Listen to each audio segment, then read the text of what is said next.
Dos afastamentos. Do afastamento para servir a outro órgão ou entidade. O servidor poderá ser cedido para ter exercício em outro órgão ou entidade dos poderes da União, dos Estados, ou do Distrito Federal e dos municípios, nas seguintes hipóteses: para exercício de cargo em comissão ou função de confiança, em casos previstos em leis específicas. Na hipótese do inciso 1º, sendo a cessão para órgãos ou entidades dos Estados, do Distrito Federal ou dos municípios, o ônus da remuneração será do órgão ou entidade cessionária, mantido o ônus para o cedente nos demais casos. Na hipótese de o servidor cedido à empresa pública ou sociedade de economia mista, nos termos das respectivas normas, optar pela remuneração do cargo efetivo ou pela remuneração do cargo efetivo acrescida de percentual da retribuição do cargo em comissão, a entidade cessionária efetuará o reembolso das despesas realizadas pelo órgão ou entidade de origem. A cessão far-se-á mediante portaria publicada no Diário Oficial da União. Mediante autorização expressa do Presidente da República, o servidor do Poder Executivo poderá ter exercício em outro órgão da administração federal direta que não tenha quadro próprio de pessoal, para fim determinado e a prazo certo. Do afastamento para exercício de mandato eletivo. Ao servidor investido em mandato eletivo aplicam-se as seguintes disposições. Tratando-se de mandato federal, estadual ou distrital, ficará afastado do cargo. Investido no mandato de prefeito, será afastado do cargo, sendo-lhe facultado optar pela sua remuneração. Investido no mandato de vereador. Havendo compatibilidade de horário, perceberá as vantagens de seu cargo, sem prejuízo da remuneração do cargo eletivo. Não havendo compatibilidade de horário, será afastado do cargo, sendo-lhe facultado optar pela sua remuneração. No caso de afastamento do cargo, o servidor contribuirá para a Seguridade Social como se em exercício estivesse. O servidor investido em mandato eletivo ou classista não poderá ser removido ou redistribuído de ofício para a localidade diversa daquela onde exerce o mandato. Do afastamento para estudo ou missão no exterior. O servidor não poderá ausentar-se do país para estudo ou missão oficial, sem autorização do Presidente da República, Presidente dos órgãos do Poder Legislativo e Presidente do Supremo Tribunal Federal. A ausência não excederá 4 anos, e fim da missão ou estudo, somente decorrido igual período, será permitida nova ausência. Ao servidor beneficiado pelo disposto neste artigo não será concedida exoneração ou licença para tratar de interesse particular antes de decorrido período igual ao do afastamento, ressalvada a hipótese de ressarcimento da despesa havida com seu afastamento. O disposto neste artigo não se aplica aos servidores da carreira diplomática. As hipóteses, condições e formas para a autorização de que trata este artigo, inclusive no que se refere à remuneração do servidor, serão disciplinadas em regulamento. O afastamento de servidor para servir em organismo internacional de que o Brasil participe ou com o qual coopere dar-se-á com perda total da remuneração. Do afastamento para participação em programa de pós-graduação estrito sensu no país.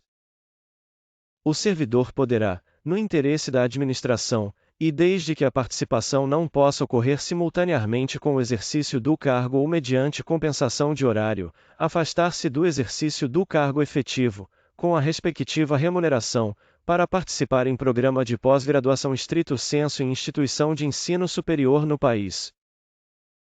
Ato do dirigente máximo do órgão ou entidade definirá, em conformidade com a legislação vigente, os programas de capacitação e os critérios para participação em programas de pós-graduação no país, com ou sem afastamento do servidor, que serão avaliados por um comitê constituído para este fim.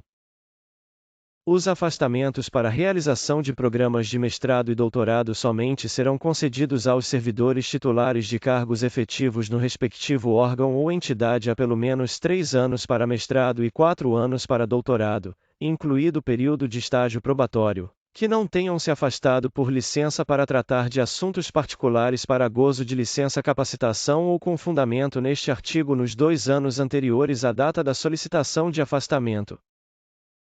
Os afastamentos para realização de programas de pós-doutorado somente serão concedidos aos servidores titulares de cargos efetivo no respectivo órgão ou entidade há pelo menos 4 anos, incluído o período de estágio probatório, e que não tenham se afastado por licença para tratar de assuntos particulares ou com fundamento neste artigo, nos 4 anos anteriores à data da solicitação de afastamento. Os servidores beneficiados pelos afastamentos previstos nos parágrafos 1º, 2º e 3º deste artigo terão que permanecer no exercício de suas funções após o seu retorno por um período igual ao do afastamento concedido. Caso o servidor venha a solicitar exoneração do cargo ou aposentadoria, antes de cumprido o período de permanência previsto no parágrafo 4º deste artigo, deverá ressarcir o órgão ou entidade, na forma do artigo 47 da Lei nº 8.112, de 11 de dezembro de 1990, dos gastos com seu aperfeiçoamento. Caso o servidor não obtenha o título ou grau que justificou seu afastamento no período previsto, aplica-se o disposto no parágrafo 5º deste artigo, salvo na hipótese comprovada de força maior ou de caso fortuito, a critério do dirigente máximo do órgão ou entidade. Aplica-se a participação em programa de pós-graduação no exterior, autorizado nos termos do artigo 95 desta lei, o disposto nos parágrafos 1º a 6º deste artigo. Das concessões. Sem qualquer prejuízo, poderá o servidor ausentar-se do serviço por 1 dia, para doação de sangue, pelo período comprovadamente necessário para alistamento ou recadastramento eleitoral, limitado, em qualquer caso, a 2 dias, por 8 dias consecutivos em razão de casamento, falecimento do cônjuge, companheiro, pais, madrasta ou padrasto, filhos, enteados, menor sob guarda ou tutela e irmãos. Será concedido horário especial ao servidor estudante, quando comprovada a incompatibilidade entre o horário escolar e o da repartição, sem prejuízo do exercício do cargo. Para efeito do disposto neste artigo, será exigida a compensação de horário no órgão ou entidade que tiver exercício, respeitada a duração semanal do trabalho. Também será concedido horário especial ao servidor portador de deficiência, quando comprovada a necessidade por junta médica oficial, independentemente de compensação de horário.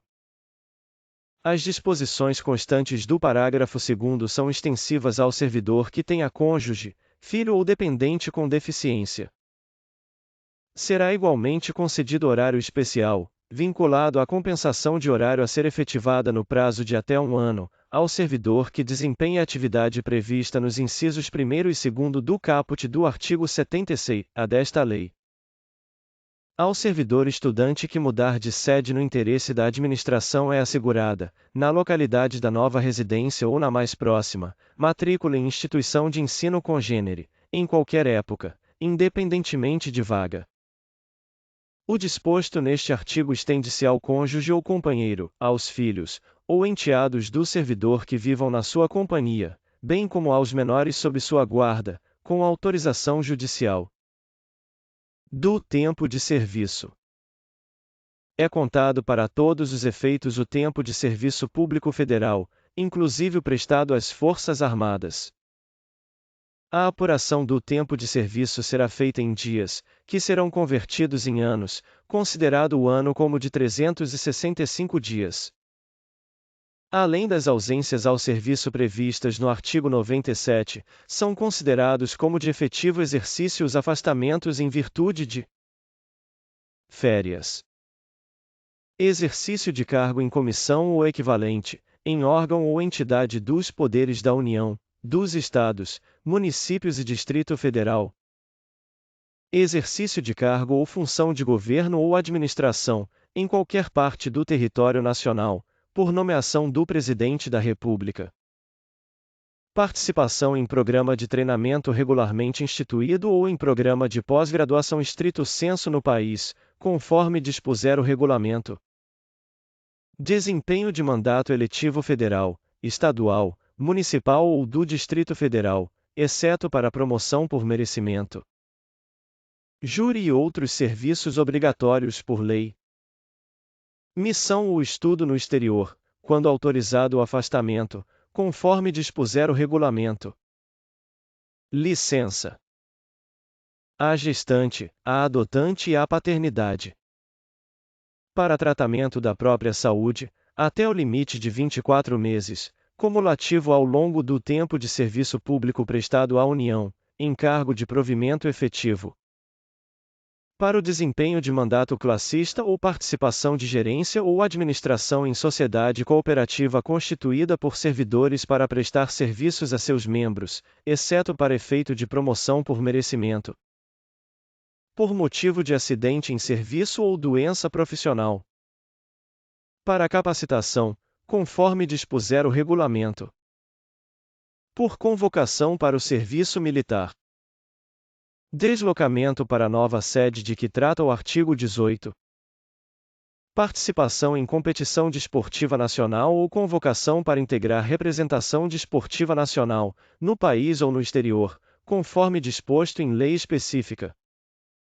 Afastamento para servir em organismo internacional de que o Brasil participe ou com o qual coopere. Contar-se-á apenas para efeito de aposentadoria e disponibilidade. O tempo de serviço público prestado aos Estados, municípios e Distrito Federal. A licença para tratamento de saúde de pessoal da família do servidor, com remuneração, que exceder a 30 dias em período de 12 meses. A licença para atividade política, no caso do artigo 86, parágrafo 2º. O tempo correspondente ao desempenho de mandato eletivo federal, estadual, municipal ou distrital, anterior ao ingresso no serviço público federal. O tempo de serviço em atividade privada, vinculada à Previdência Social. O tempo de serviço relativo a tiro de guerra. O tempo de licença para tratamento da própria saúde que exceder o prazo a que se refere a linha B do inciso 8º do artigo 102. O tempo em que o servidor esteve aposentado será contado apenas para nova aposentadoria. Será contado em dobro o tempo de serviço prestado às Forças Armadas em operações de guerra. É vedada a contagem cumulativa de tempo de serviço prestado concomitantemente em mais de um cargo ou função de órgão ou entidades dos poderes da União, Estado, Distrito Federal e Município, autarquia, fundação pública, sociedade de economia mista e empresa pública. Obrigado e até breve.